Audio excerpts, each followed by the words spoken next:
I'm Patty Corbett Ward, and I would like to welcome you to this presentation of Learning Thursdays. As a quick recap, Learning Thursdays monthly are offered to addiction professionals as a free learning opportunity with the goal of improving the knowledge, the skills, and the attitudes of the New York State substance use disorder workforce as we strive to improve the lives of individuals in prevention, treatment, and recovery services. There will be an introduction by Janelle Riccio from New York State Office of Alcoholism and Substance Abuse Services, and she will then present our two presenters today, Liam Cudmore and Peter Karras from the LGBT Community Center in Manhattan. I would like to thank the gentlemen for coming here today because they did travel from New York to Albany to make sure that this presentation took place for you. Okay, folks, if ever you have any questions, feel free to email them to learningthurs@oasas.ny.gov. As I promised you earlier, Janelle Riccio will now be here to take over. Welcome. This training will provide you, as the participant, with an understanding of LGBTQ youth experiences and identities, along with the unique challenges that this at-risk population face.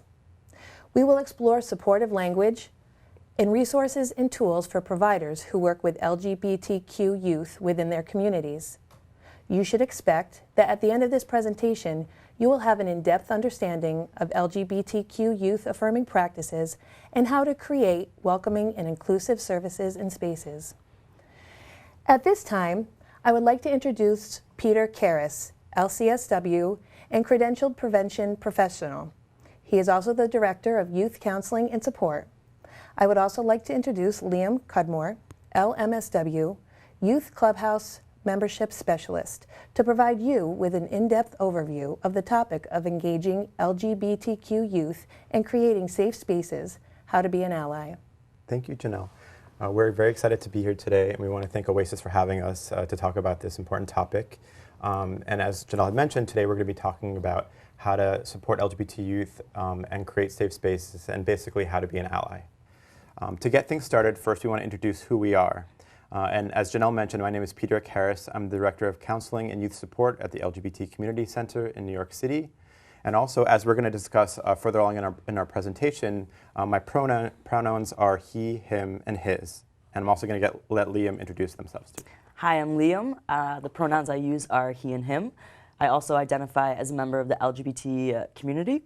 At the LGBT Center, I'm the membership clubhouse specialist, and our clubhouse, we engage youth ages 18 to 21 in pro-social and supportive programming to support youth in achieving and maintaining healthier relationships with drugs and alcohol. Thank you, Liam. So to get started, I want to just give a little bit of background about the LGBT Community Center. The LGBT Community Center was started in 1983. And it was started as basically a home for the birth, nurture, and celebration of our organizations, institutions, and culture, and basically a place for our community to come together and to support one another, provide care for individuals and groups in need, and also to provide education for the public and our community, and also to be an empowering space for individuals and groups to achieve their fullest potential. Also looking back historically, in 1983, that was sort of right at the height of when the AIDS epidemic was starting in our community, and the LGBT Community Center provided an important space for our community to come together and support one another and start to advocate for ourselves when there was a lot of discrimination and a real risk facing our community. And here's a picture of the LGBT Community Center today in New York City. So if you're in New York, please come and visit us. And so just to review for the goals for today, we want to start out with giving a basic understanding of LGBT-related terms to give you some background information, and also to identify some current challenges and strengths related to LGBT youth substance use and what places LGBT youth at higher risk for substance use. And then we're going to focus on some affirming approaches for working with LGBT youth, so how to create safe spaces, how to make LGBT youth feel welcome and feel included, and look at what it means to really be an ally for this community. And then also think about what are some additional support resources available for support. And one thing we want to keep in mind is, of course, you don't have to be LGBT to be effective working with this population, with LGBT youth and their families. So all we think you need is some basic information and a willingness to show that you care, and also an open mind and a willingness to keep learning. And we feel like, with those tools and with some information, you'd be in a good position to support this community and help engage them in whatever services you are trying to offer. So now we're going to review some of the language. We're going to discuss sexual orientation, sex assigned at birth, gender identity, and gender expression. And we're also going to explore the multitude of identities within these domains. Language is incredibly important. It can convey both judgment and affirmation. So using appropriate language is very, very important. And also language is a way of proving that something exists. By giving an identity a word and a label, it makes it more real and legitimate to society. For example, the term queer used to be used as derogatory and an insult to the LGBT community, and now it's embraced by many people in the LGBT community. Similarly, the word transsexual used to be very commonly used, and now it's seen as outdated and offensive. So sexual orientation is really about who we're attracted to, both emotionally, physically, and spiritually. Some of these identities may include lesbian, which describes a woman who's attracted to women, a gay man who is a man attracted to men. Bisexual describes a person who is attracted to both men and women. Pansexual describes a person who's attracted to people regardless of their gender. And asexual describes somebody with no sexual attraction. So sex assigned at birth, which is also commonly referred to as biological sex, refers to the sex assignment given to us at birth based on genitalia, organs, and assumptions about our chromosomes. Some of these sex assignments include male, female, and intersex. Intersex is a general term used for a variety of conditions which a person is born with, reproductive or sexual anatomy that doesn't seem to fit the typical definitions of male and female. And intersex is actually a lot more common than we think. Actually, 1 in 100 people have bodies that differ from standard male or female bodies. So now we're going to talk about gender expression. And this refers to how we present our terms and present ourselves in terms of dress, posture, roles, behaviors. And it's important to note that different cultures have their own definitions of what is considered normative. So some gender expressions include masculine, feminine, androgynous, butch, femme, and it really depends on how we describe masculine and feminine. All of these really depend on the context of the culture. So gender identity refers to how we self-identify our gender. No one can tell us who we are other than ourselves. Gender is not a measurable thing.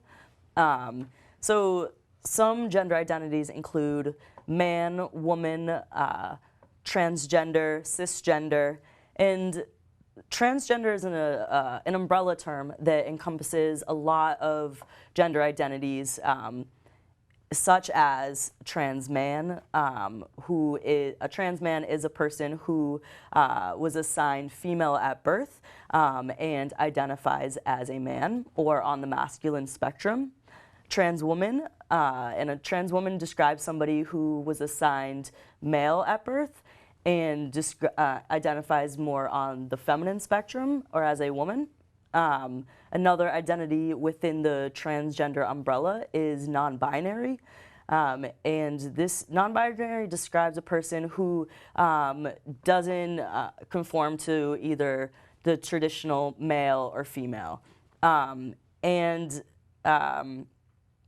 Gender identity is actually formed pretty early in our development. In early childhood, children start to have a sense of their own gender identity. And there's a common narrative that transgender folks identify as feeling trapped in the wrong body. And this may be true for some transgender folks, but it's not true for everybody. Some people who identify as trans come to understand that and identify that later in their life. And I just want to mention, Liam, you had mentioned cisgender, and Right. cisgender is a commonly used expression more recently to identify people who feel like their gender identity corresponds with their sex assigned at birth. So, and additionally, in the past, people who were seen as transgender were seen as different or the other, and everyone else was seen as normal. And so now there's a differentiation saying that people who identify as transgender are just different people who identify as cisgender, which is, again, people who identify with, the gender they were assigned. And, they're just different categories as opposed to one being better than the other. So I just wanted to mention that. Totally. And people probably hear the word transitioning a lot, and transitioning refers to somebody who is transitioning could include medical, social, hormonal, a name change, pronoun change, a surgery change, to have their body and their social roles align more with the gender that they actually identify with. And it's important to know that one does not need to undergo medical transition to identify as transgender.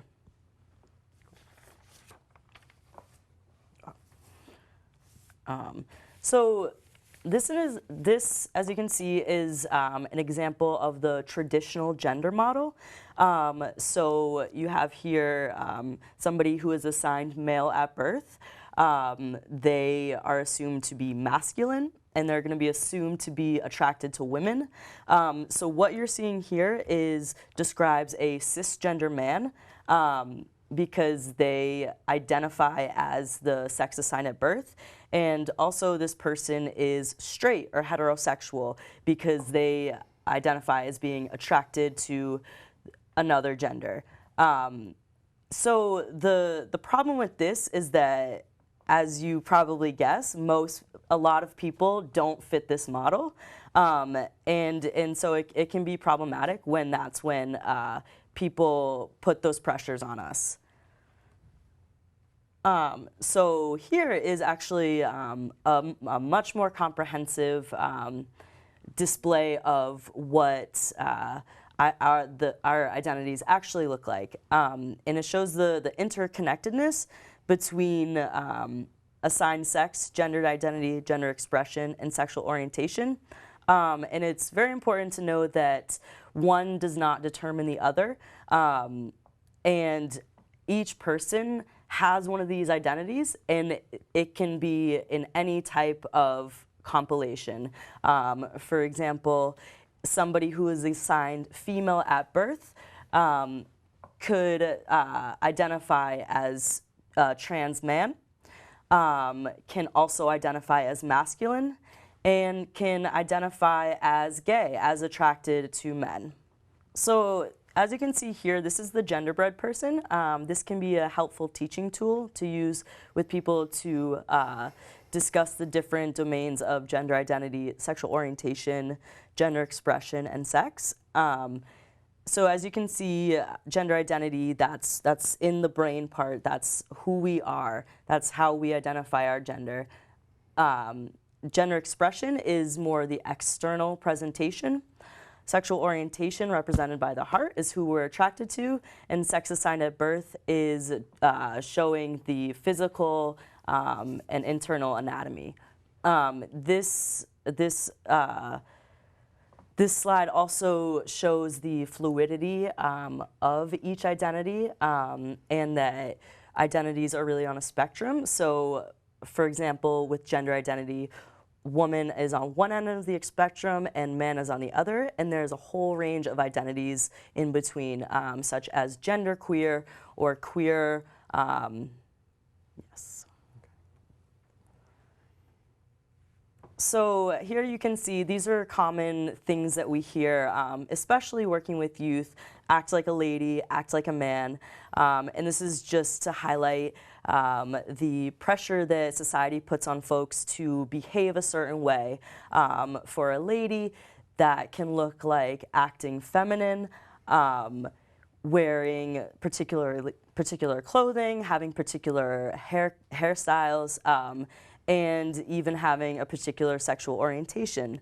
And youth often get the message that they have to act like a man or act like a woman, and using these gendered stereotypes is problematic. So as you can see here, once again, gender identity and sexual orientation are not the same thing. Somebody can have any gender identity and also have any sexual orientation. And a common misunderstanding is that if somebody is transgender, that means they're gay, or if they're transgender, that means they're straight. And so that's not true. Actually, gender identity and sexual orientation are very independent variables. And this is personal. So as Peter mentioned, this affects everybody. Each person has a sex assigned at birth. Each person has a sexual orientation, a gender identity, and a way we express our gender. And that is why we have the language of cisgender or straight to describe that each person does fall within these domains. Thank you, Lee. So I want to just mention, this is a quote that sort of frames sort of the problem that we see, that the problem is not our kids, the problem is our culture not accepting our kids. So basically kind of thinking about, how LGBT youth are treated, that sometimes they're the problem or the way they express themselves is the problem. And I think that we have to rethink that and think about, creating an environment and a community that's safe for them, that accepts them as who they are in order to help them flourish and to be successful. And here's, again, another sort of a picture from a pride protest, but also a quote saying, "I'm not a high-risk person. I am a member of a community that has been put at high risk." So when you have a community that's been targeted with discrimination, with harassment, with lack of access to services, then you're going to have people who are struggling or are having substance abuse issues or having mental health issues because they're not getting the support they need and because they're being marginalized. So I think it's just reframing the issue and looking at the community as people who are having this struggle put upon them, but that the problem is not who they are, it's sort of the discrimination and the challenge that they're facing. And this is obviously a very personal and important topic because this community faces multiple oppressions and violence. So that can come in many different shapes. The threat and experience of anti-gay or anti-trans violence.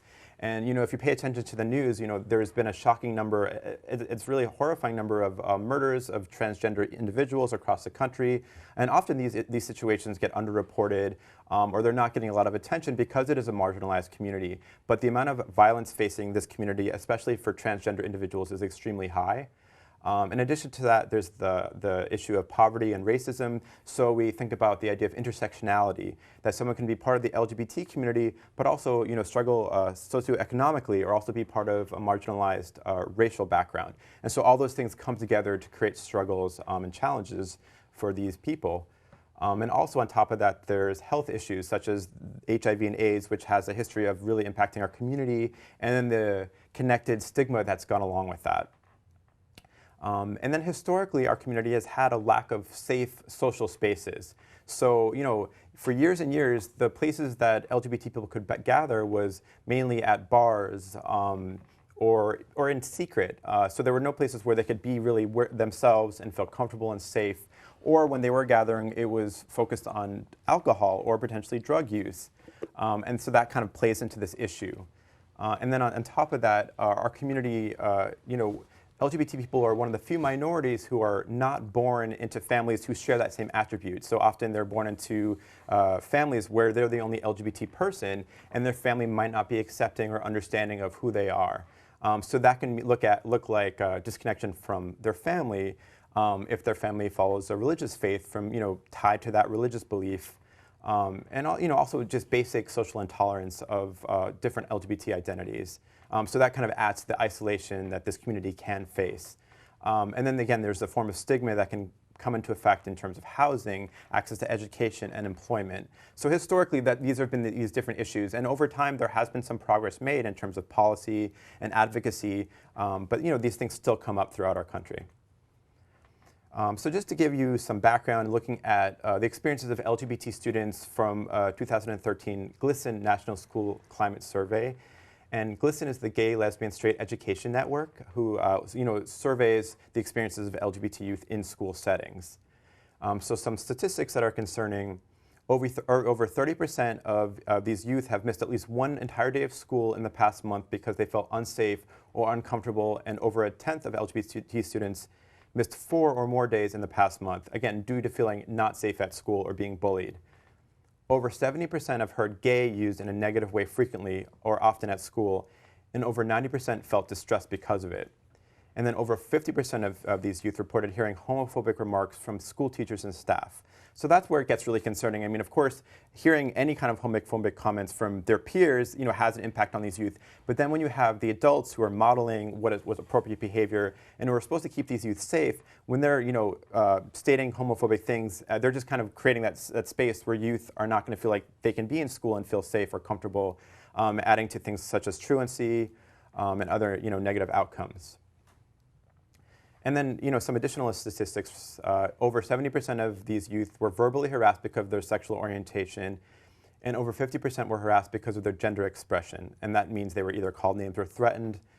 And then over 16% were physically assaulted because of their sexual orientation, and over 11% because of their gender expression.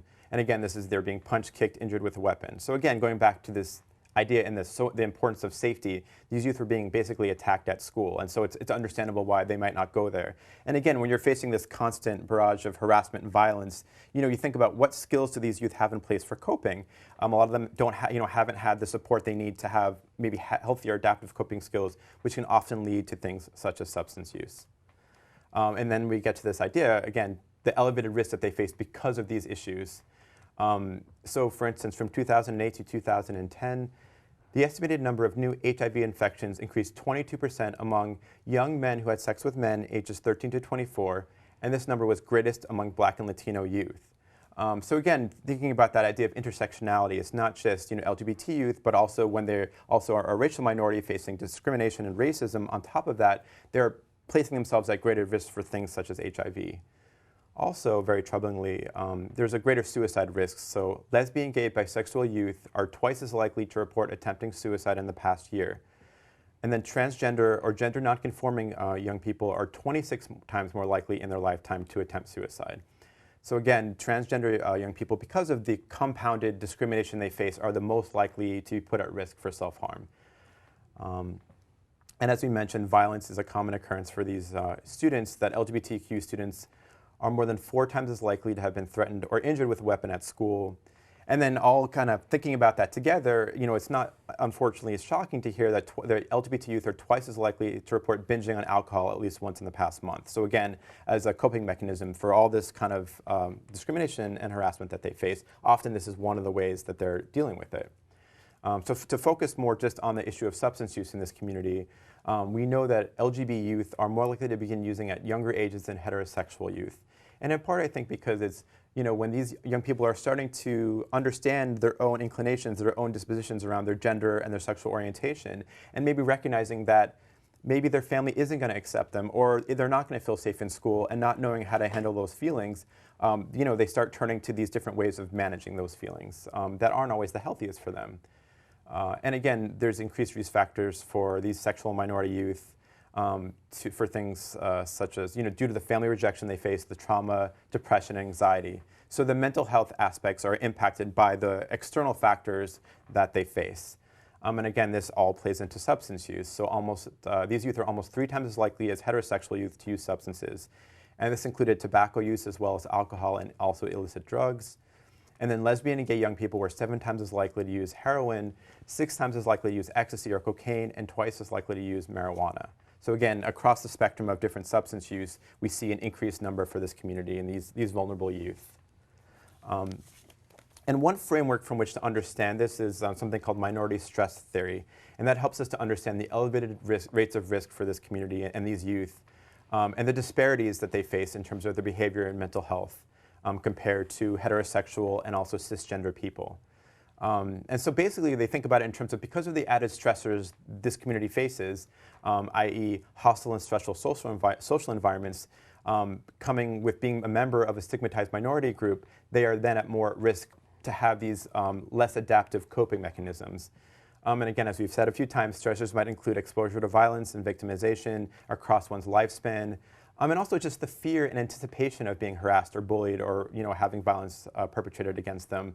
And then how it impacts you psychologically. So you're hearing all this, you're exposed to all this, and for a lot of people, they internalize that, and that starts to impact how you feel about yourself. So because you're getting all these negative messages, you start to see yourself that way and believe those things about yourself sometimes. And so that kind of that theory, that approach helps understand why there's so much ongoing difficulties in development and in emotional regulation that might play into increased substance use. And again, because of this, there's increased anxiety, depression, and then levels of alcohol and drug use. And there has been progress made. I mean, there's big milestones such as marriage equality, which passed a few years ago across the country, but there's still a long way to go. And again, with different populations such as the trans community, who still face lots of discrimination and violence. And as we see now, across our country, as the political climate changes, the sort of reception that our community faces also changes, and it's an ongoing discussion and struggle. So next, we want to talk about what are some affirming approaches. So how do we start to help these youth feel welcome, feel safe, and feel supported? So, the idea is we want to foster healthy youth development, and we want to think about what does that look like? What does it mean for there to be healthy youth development? So this includes for youth helping to, foster in them a sense of competence, feeling able that they can do something well, that they're useful, that they have something to contribute, that they have something positive to, add to their community. And to feel like they belong, to feel like they're part of something. So again, a lot of these youth have experiences of feeling isolated or feeling rejected from their peers or their family. So having a place where they feel like they actually fit in, where they're welcome, is so important. And then a sense of being empowered, a feeling of having power, of having some agency in their own lives, and of having some control over their own future. So when they're constantly being told they can't do something, or they can't be who they are, or they won't be accepted for who they are, they start to feel like they don't have any control. And so I think it's thinking about how do we give that power back to them. And ultimately, we want them to have a sense of pride in who they are, not just to tolerate who they are, because I think tolerance is sort of not where we want to, what we want to strive for. It's more, celebration and empowerment. So making them feel good about who they are and feeling, happy about that. And LGBT youth, like all youth, need support, guidance, and opportunities, especially thinking about what's going on through adolescence and through that developmental period when there's rapid growth and change. And there's a process of coming out where you're actually sharing your identities with people. And also, if you're exploring your gender or you don't identify as gender binary, you're maybe transitioning in some ways. And then that's a whole, process. And then also dealing with different health threats, such as exposure or risk of exposure to HIV. So one of the things we want to think about are what are some protective factors. So what are the things we kind of can look for and also emphasize that can help protect these young people from being at high risk. So these are some things we found through research to be positive and to help protect youth and help them have more positive outcomes down the road. So one thing is high family connectedness, meaning having a supportive family does go a long way. So whenever we identify a family that's supportive, trying to draw them in, trying to engage them, and trying to emphasize how important that is and how powerful that is. I mean, having a family that celebrates who you are is really super important. And going along with that is the idea of having caring adults. And again, that can be family members, but that also can be, staff at agencies or teachers or other people in their lives, such as mentors, who are there for them and who show that they care. That can really, help a youth feel like they're not alone. And again, we want to foster the sense of high self-esteem. So going back to the idea of feeling proud or feeling good about yourself, that's something we want to try to encourage. And when we see that there's high self-esteem, that again, that's a good sign. That's a protective factor, and that also ties into, being resilient. And going back to the family connectedness, when a youth has family acceptance, again, that's so important because, a family is, the first people we're exposed to. They're there with us throughout most of our lives, for some of us. And when they accept us, that sends a powerful message to these young people about who they are and who they can be. And then soon after that is super important is the school environment, because thinking about where do youth spend most of their time. And as we've looked at some of the statistics, this population of youth often face a lot of bullying and harassment and violence in school. And so again, if they're spending all their time, or they're supposed to be spending all their time in that setting, and they're getting a lot of negative feedback, that can cause a lot of negative outcomes. Whereas having a supportive school environment, including peers and staff, that can go a long way to helping them move positively towards the future. And again, just having positive peer and adult role models. So having people in their lives that are showing them, what their choices could be for themselves. And that can include other LGBT people in their lives, whether it's family members or adult mentors or even friends, showing them that they're not alone and other people have had similar experiences. So these are all things that we can try to identify, when we're talking to these youth, see if any of these things are there, and then sort of, try to emphasize that because they can be really powerful to help protect these youth. And so again, one of the big things is looking at community strength and resilience. So, we're talking a little bit before about just the individual protective factors for the youth, but also thinking about as a community, what are some protective factors? So again, feeling good about your community as well as feeling like you belong to a community is really important. And so the picture in the slide is from a pride parade in New York City, and you get a sense for people coming together and celebrating who they are and feeling proud of who they are.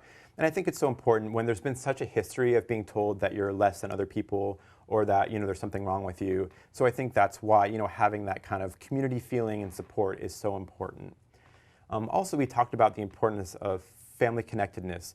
But as I've mentioned too, unfortunately with this community, often LGBT youth aren't always accepted by their families. They might face family rejection or families who just can't fully understand what they're going through, who they are. So often within our communities, the youth identify what they call their family of choice. And the family of choice is the people that they identify as family, meaning the people that have been there for them or that they can count on. And within our community, there's something called ballroom communities. So ballroom communities is tied to voguing and a form of dance that I think began in the Harlem area. And these people who often weren't accepted by their families created their kind of house families. Again, other LGBT people who were there for them. They would have a gay mother and a gay father. And they knew they could count on them. And again, even it's a protected and a resilient trait that even though they didn't have the families there, that their birth families, they were able to create their own families and empower themselves through that. And that's a big part of our community.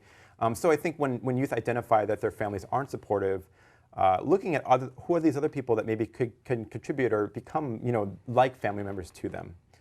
And also kind of looking at different cultural identities, meaning different aspects of being part of the LGBT community, and also that intersectionality of other aspects of their identity and how they form together.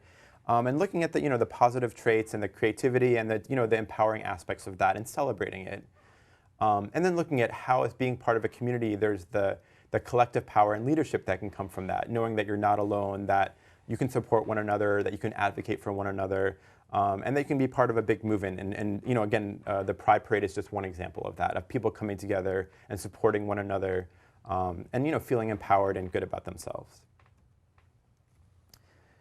So coming out, as I sort of alluded to before, is a lifelong process. And that's basically the process of telling someone how you identify, whether that's about your sexual orientation, your gender identity, just sort of sharing that aspect of yourself.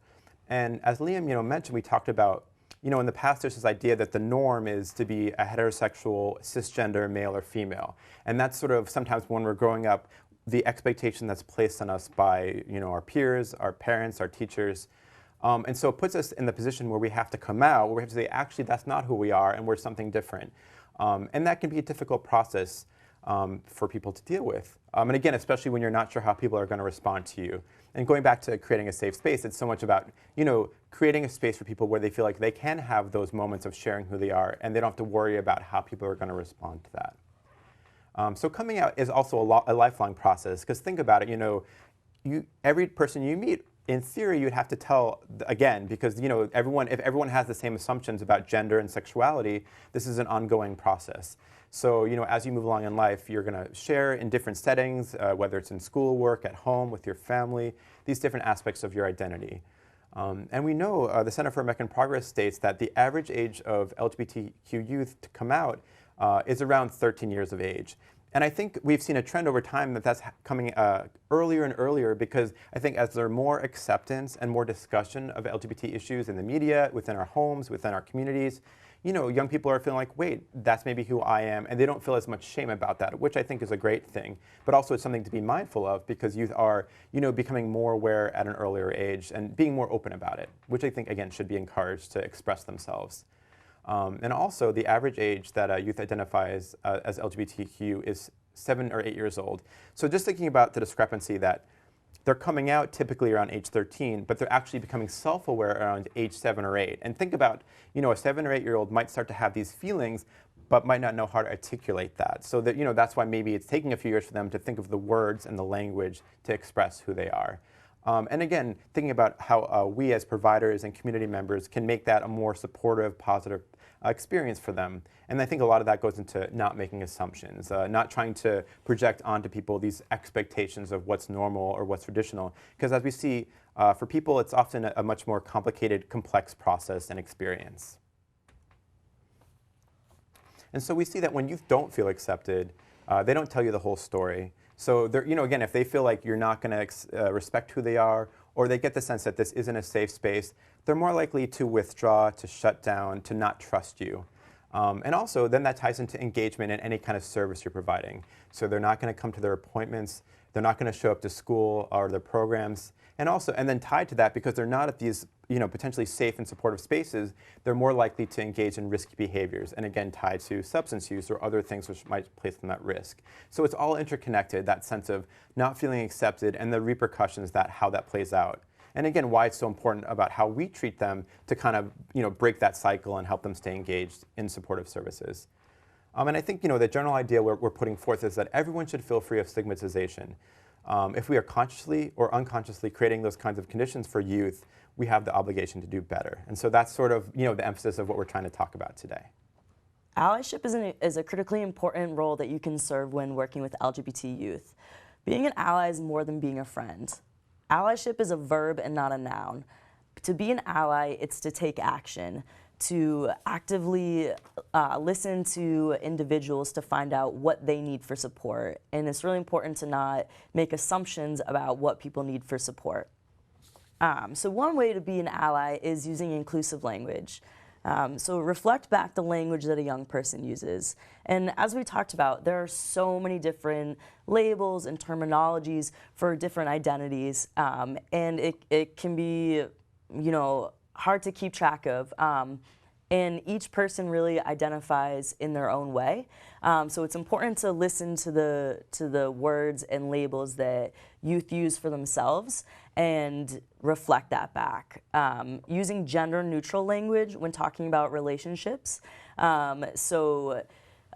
When talking with somebody who identifies as a boy or a man, when asking about a relationship, not making assumption that they're straight by saying, are there any girls that you're interested in? Instead, you could ask, are there any people that you're interested in? To leave room for the youth to identify as queer or gay or lesbian. It's important to ask about preferred names and pronouns. Youth have the opportunity to decide what feels good for them if they feel supported and affirmed. So adolescent development is about understanding who you are. And so youth may identify as using a name that was not given to them at birth. So it's important to ask what name they want to be called, what pronoun they want to be called. And we're going to talk about pronouns in a little bit. And to revise any of your forms, your paperwork, your intake forms, to be inclusive of all genders and sexualities. So if there is a box that asks for gender, having more than just male or female. Having a box that says transgender man or transgender woman, or other, fill in the blank is really important, as we know, because there are so many different identities. And if a youth sees on an intake form that there are only an option for man and woman, they're going to make the assumption that this is not an affirming space. And this is not a place where they can feel that they can be themselves. And really working to avoid assumptions. It's important not to look at a person, and if they have a masculine presentation, to assume that they use male pronouns such as he and him, and if somebody has a feminine presentation, not making assumptions about their pronouns or the name they use or the type of people they're attracted to. So as we've mentioned a bit, our pronouns, so personal gender pronoun is the way that people refer to you as. For example, Peter is my supervisor and I really appreciate him. So he and him is a pronoun, a personal gender pronoun. Each person has one because everybody refers to others using pronouns.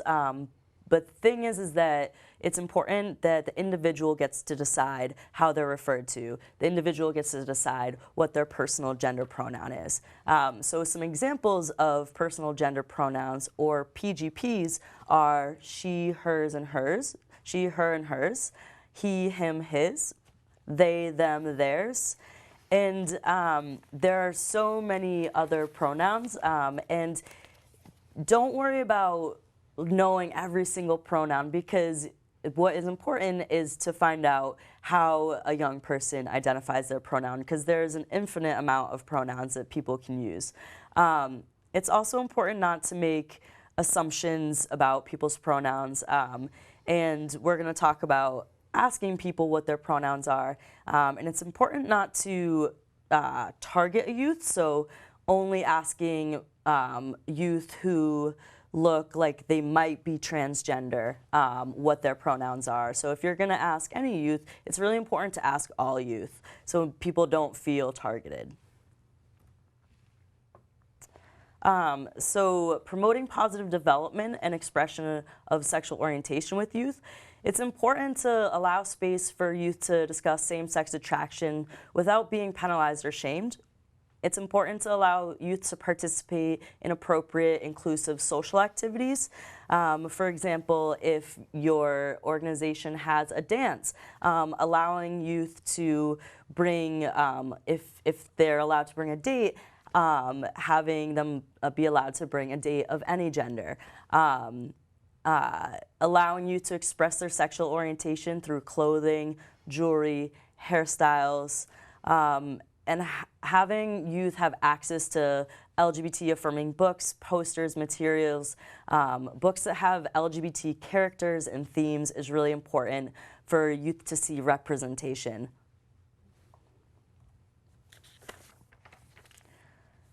So things that can be problematic and harmful are shaming or humiliating youth for normative exploration.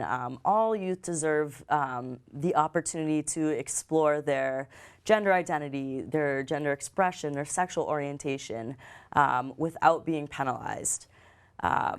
It's important to not subject LGBT youth to different rules than heterosexual youth. It's important not to subject youth to attempts to change their sexual orientation or blame youth when others harass them. If a youth is being bullied, it's so important not to tell them, well, if you just look differently, then you won't be bullied. It's really actually important to support youth in the way that they want to express themselves. Creating a welcoming space. So creating behavioral guidelines or a code of conduct that encourages respect for all in an inclusive environment. So explicitly stating that youth have the right to be respected with their personal gender pronouns is important, and saying that there's no room for bullying based on any of somebody's identities. It's really important to ensure that youth can either use the restrooms that correspond with their gender identity or provide access to ones that are gender neutral. Ideally, youth should be allowed to use the restroom that corresponds with their gender identity. For example, somebody who identifies as a woman should be able to use a woman's bathroom. We know that some organizations have different policies, and a lot of organizations right now are figuring out those policies. So if that's not possible, something that you can do instead is having a gender-neutral option for a restroom. So that can look like having a single stall bathroom or a family restroom, so that youth have the option to use the restroom that corresponds with their gender identity.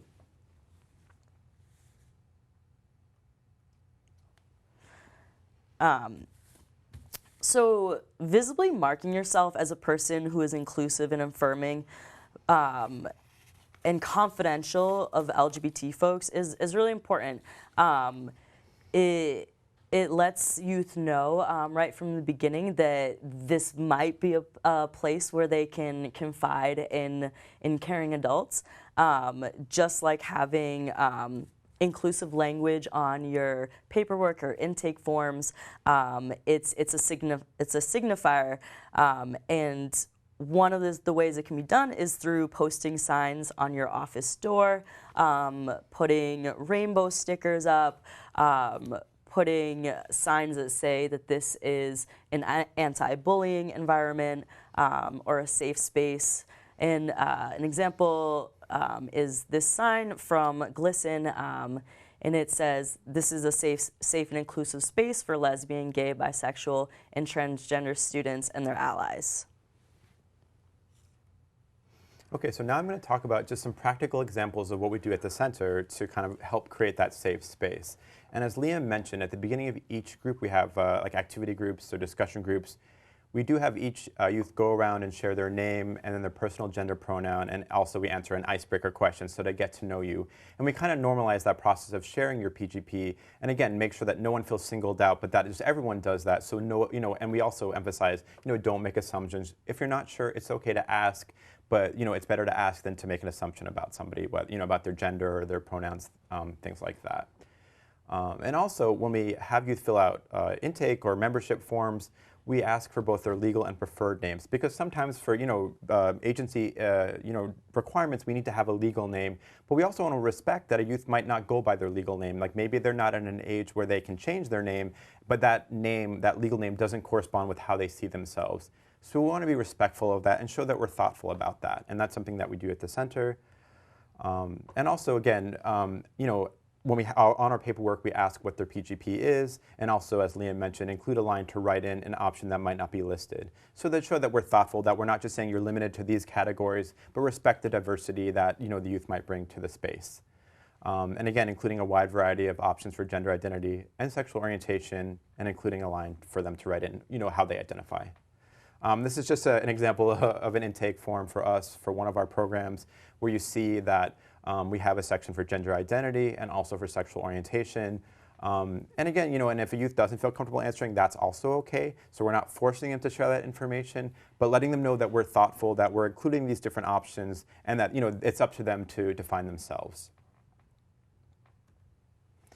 Another really important topic when working with youth and to help, you want to keep a youth engaged, is confidentiality, especially on these topics of gender and sexuality. So basically, I think the most important thing is that you're very upfront with youth about what your confidentiality guidelines are, basically what information you're going to share with who, especially when it comes to youth maybe who are under 18 and are minors, and thinking about when families or parents are involved. Because again, youth might not feel comfortable or safe coming out to their parents, and we want to be very careful that if they're not out to their parents, but a youth discloses that information to us, we're not then sharing that without the youth knowing or without their permission, because that's a real violation of their trust, but also can place them at risk of harassment or rejection or violence even.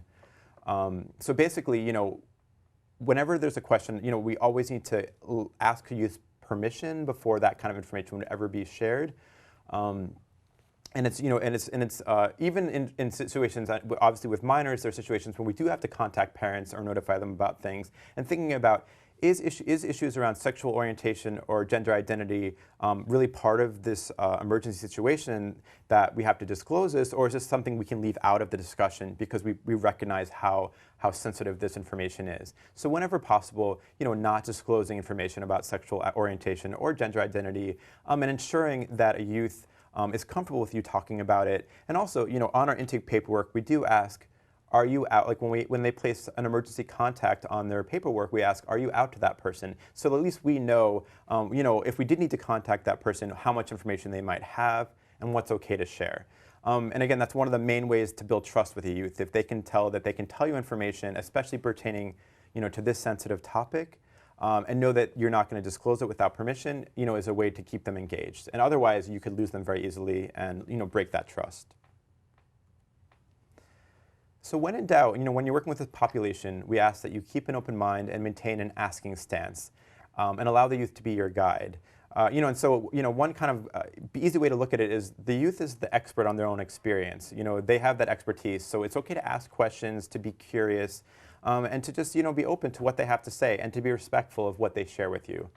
And if you're not sure about something, of course, it's okay to reach out to colleagues, to do some research on your own, and to seek additional information and training. And so it's okay, I think, to be transparent and say, I don't know a lot about this topic, and I'm going to find out more, rather than pretending to know something, or maybe saying something that's totally incorrect. I think it's better to show that curiosity and that openness, and then, to kind of help youth. And the youth, again, being the experts on their own experience, they also can be amazing teachers. And we work at the LGBT Center, but we're still learning things every day, that they come in and teach me new things, and I really appreciate that. And I think they appreciate having that opportunity to explain to us about their experiences, about their peers. So I think that's something we want to keep in mind. And just thinking in general, how do we reduce isolation for youth, for these youth in particular, but youth overall? And so thinking about, just some resources that might be available. And as we mentioned, we're from the LGBT Community Center in New York City. Liam had mentioned that we have a clubhouse program for LGBT youth 18 to 21. We also offer prevention services for youth ages 13 to 21. And we have an outpatient substance use treatment program for LGBT youth and allies ages 13 to 25. So we have a lot of resources in New York City, but we recognize that throughout the state there are other youth who, of course, need access to services. Some other resources available are PFLAG, which stands for Parents and Friends of Lesbians and Gays Everywhere. And PFLAG is a support organization for family members of LGBT individuals, youth and adults. So again, they're a great resource. They're spread out throughout the whole country, throughout the whole state. They have chapters and meetings. So if you know of a youth and their family maybe is struggling through this could be a great referral for them. Also, they have lots of resources in your local community. So definitely look on the PFLAG website, and you can find the chapter that's closest to your community. And there's a website called Centerlink, which is lgbtcenters.org, which has a listing of different LGBT centers throughout the country and throughout the state. So, different states have community centers like ours in different locations. So if you want to find the LGBT center closest to you, this is a great resource to check out. And then some online resources. The Trevor Project, which is a suicide prevention hotline and also a program specifically for LGBT youth, has a 24-hour hotline for LGBT youth if they ever are struggling with their feelings and don't have someone to talk to. They also have a lot of online resources, both for LGBT youth and for providers, in terms of trainings and how to be an ally, and how to create safe spaces. So that's a wonderful resource. And also, as we mentioned earlier, the Gay, Lesbian, Straight Education Network, or GLSEN, has a lot of information for people who work in school settings, for teachers, and also for those who just work in general, again, around this, how to create safe spaces in school and academic settings, and also just youth spaces overall. So those are all some resources that you can look into for more information. And we really appreciate the opportunity of coming to speak to you today. We want to thank OASAS for having us, and if you have any questions, feel free to reach out to either of us at any time, and we look forward to speaking with you. Again, I would like to thank Liam and Peter for bringing their knowledge, their experience, and their passion to the presentation today. It was a long time in the making for this taping to take place. And in that, I need to thank Janelle as well. She put forth a lot of effort, energy, and time to make sure this happened. So to the three of you, thank you very much. It was worth waiting for. And also, I don't do this often, I want to thank staff at Media Services because they guarantee that each month you get a highly sophisticated and professional product. So thank you all for that. Thank you for joining us in this presentation. And as you notice, folks, your feedback is appreciated. If you could take the corresponding test in the test portal, what it does, your answers help us to gauge if we are meeting the educational and professional goals and needs of the field. So we do take your feedback to heart. That being said, I would like to thank you all again for joining us. Have a good day. Bye now.